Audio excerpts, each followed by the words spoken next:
Hello friends, welcome back to my YouTube channel R Singh educators. जैसा कि हमारी grammar का एक टॉपिक चल रहा था और उन्हीं टॉपिक्स में मैंने कहा था आपके लिए बदस्तूर टॉपिक लाता रहूँगा। तो उसी क्रम में एक टॉपिक है प्रपोजिशंस।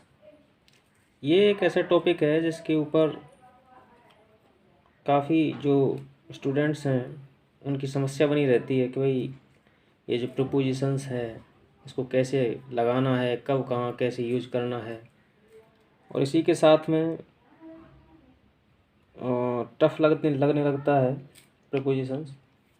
तो इसी को थोड़ा सा इजी करने के लिए या फिर कहें कि कड़ी बाई कड़ी इसको समझने के लिए मैंने आपके लिए फर्स्ट वीडियो बनाया है प्रपोजिशंस का। तो प्रपोजिशंस जो हैं हमारे वो सामान्यतः किसी वर्ब या एडजेक्टिव को नाउन, प्रोनाउन या जेरंड से लिंक करते हैं। जो हमारी वर्ब होती है उसको या एडजेक्टिव को किसी नाउन से या प्रोनाउन से या जेरंड से लिंक करते हैं। अब कहेंगे कि भाई जेरंड क्या होता है। जेरंड जो होती है हमारी फोर्थ फॉर्म जो होती है वर्ब की, उसी को हम जेरंड कहते हैं। वर्ब की fourth form V plus ING जो फॉर्म होती है हमारी, उसी को हम जेरंड कहते हैं। तो इनको ये आपस में जोड़ने का काम करते हैं, लिंक करते हैं। लिंक करने के काम में आते हैं हमारे जो ये प्रपोजिशंस हैं। तो सबसे पहले प्रपोजिशंस की इस प्रक्रिया में सबसे पहला जो हमारा प्रपोजिशन आता है वो आता है इन और एट। इन दोनों को हम साथ लेकर के चलेंगे, एक साथ पढ़ेंगे इन और एट को। कहाँ पे इन का प्रयोग होता है, कहाँ पे एट का प्रयोग होता है, इसको साथ लेकर के चलेंगे। तो सबसे फर्स्ट रूल जो है हमारा वो है, हम सभी जानते हैं, बचपन से ही पढ़ते आए हैं कि छोटे टाउन, सिटी, विलेज के लिए हम एट का प्रयोग करते हैं और बड़े सिटी के लिए हम इन का प्रयोग करते हैं। ये हम बचपन से ही पढ़ते आ रहे हैं कि छोटे के लिए एट और बड़े के लिए इन। जैसे ही लिव्स एट दादर इन मुंबई। मुंबई बड़ा है इसलिए इन आया और दादर जो है वो छोटा है इसलिए एट आया। ऐसे ही शी लिव्स एट बयाना इन भरतपुर। चूँकि मैं भरतपुर से हूँ तो भरतपुर का एग्जाम्पल लिया है। तो शी लिव्स एट बयाना। बयाना भरतपुर का एक छोटा सा कस्बा है, छोटा सा भी, इतना भी छोटा नहीं है पर छोटा है। और भरतपुर जो है वो बड़ा है इसलिए शी लिव्स एट बयाना इन भरतपुर। तो इस तरीके से हम पढ़ते आए हैं और आगे भी पढ़ते रहेंगे। जो रूल्स, बेसिक रूल्स हैं उनको हम नकार नहीं सकते हैं, जो पहले से चले आ रहे हैं। इसी के साथ रूल सेकंड है, यदि कोई स्थान जन्म लेने के अर्थ में आ रहा है, जन्म लेने के अर्थ में आ रहा है, चाहे वो छोटा हो या बड़ा हो, तो उसके लिए हमेशा हम इन का प्रयोग करते हैं। जैसे ही वॉज बॉर्न इन बयाना। अभी मैंने बयाना के लिए एट का प्रयोग किया था, लेकिन यहाँ पे बॉर्न का अर्थ निकल रहा है इसलिए हम बयाना के लिए हम इन का प्रयोग करते हैं, एट का प्रयोग नहीं करेंगे। जैसे मैं कहूँ he was born in Dadar, तो दादर, अभी दादर के लिए मैंने एट का प्रयोग किया था। लेकिन बॉर्न यानी कि जन्म लेने के लिए जब हम प्रयोग करेंगे तो हम इन का प्रयोग करेंगे। वैसे ही अगर कोई व्यक्ति किसी वंश में जन्म लेता है या किसी व्यक्ति विशेष के यहाँ जन्म लेता है तो उसके लिए हम ऑफ या टू का प्रयोग करते हैं। जैसे ही वॉज बॉर्न ऑफ या टू रिच पेरेंट्स। अब पेरेंट्स जो हैं वो रिच हैं तो उसके लिए हम प्रपोजिशंस जो है ऑफ या टू दोनों को ही यूज में ले सकते हैं। किसी को भी, हमें जो भी सुलभ लगे दोनों को ही यूज़ कर सकते हैं और दोनों ही इस जगह पर वैलिड हैं। ऐसा ये रूल नंबर इसका थर्ड है, यदि टाउन सिटी विलेज का नाम हो, खुद का नाम हो, वह छोटा हो तो एट का यूज़ करते हैं। यदि टाउन सिटी विलेज खुद आए, यानी कि टाउन लिख रहा हो खुद, या सिटी लिख रहा हो, या विलेज लिख रहा हो, तो उसके लिए हम इन का प्रयोग करते हैं। जैसे he lives in small village in Bharatpur.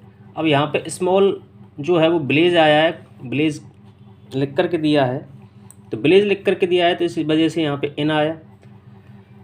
अगर यहाँ पे विलेज की जगह पे कोई नाम आ जाता, कोई भी विलेज का नाम आ जाता, तो उसके लिए हम एट का प्रयोग करते। ऐसे ही रूल नंबर 4 है, किसी वस्तु के बहुत करीब होने के लिए जिसे हम छू भी सकें तो हम एट का प्रयोग करते हैं।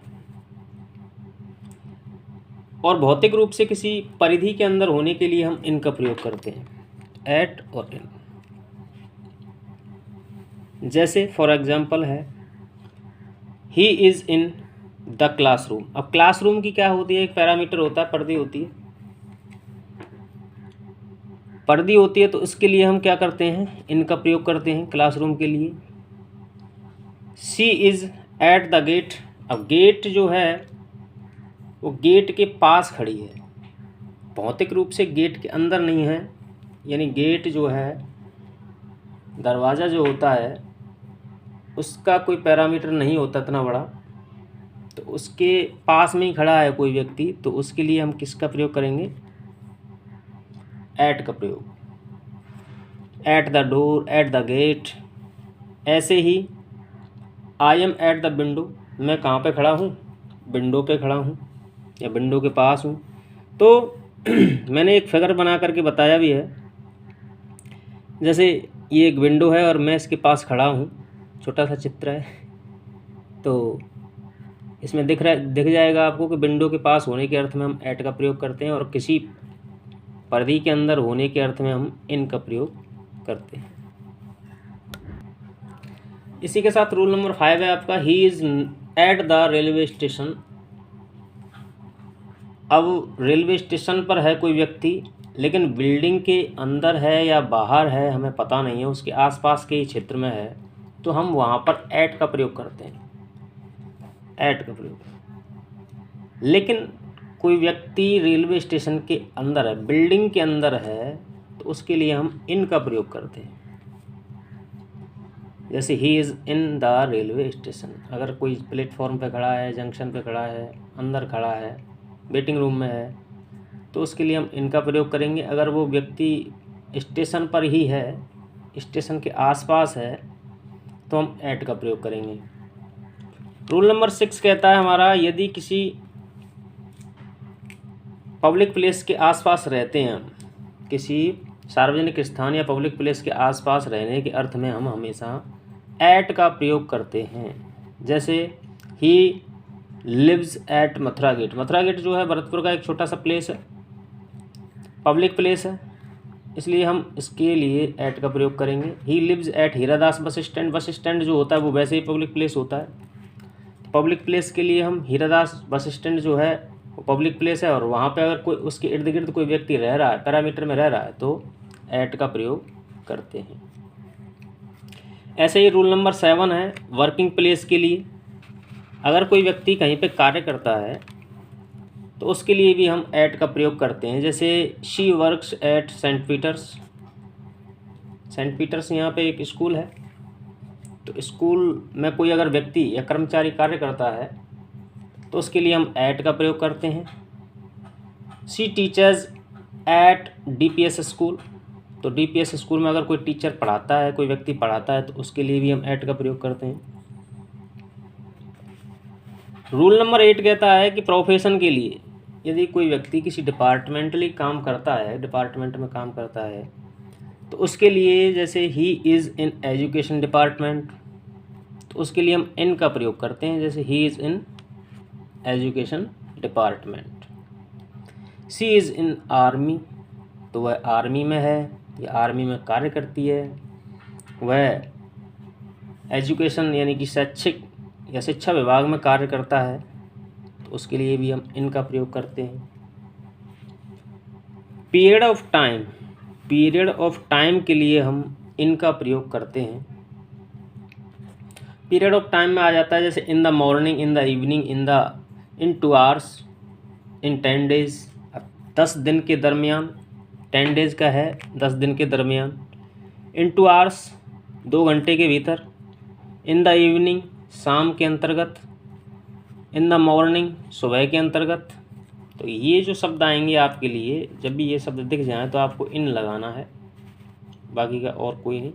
और पॉइंट ऑफ टाइम आ रहा है, फिक्स समय आ रहा है आपके सामने, तो उसके लिए भी आपको क्या करना है, उसके लिए आपको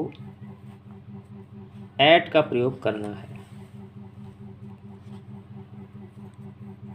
जैसे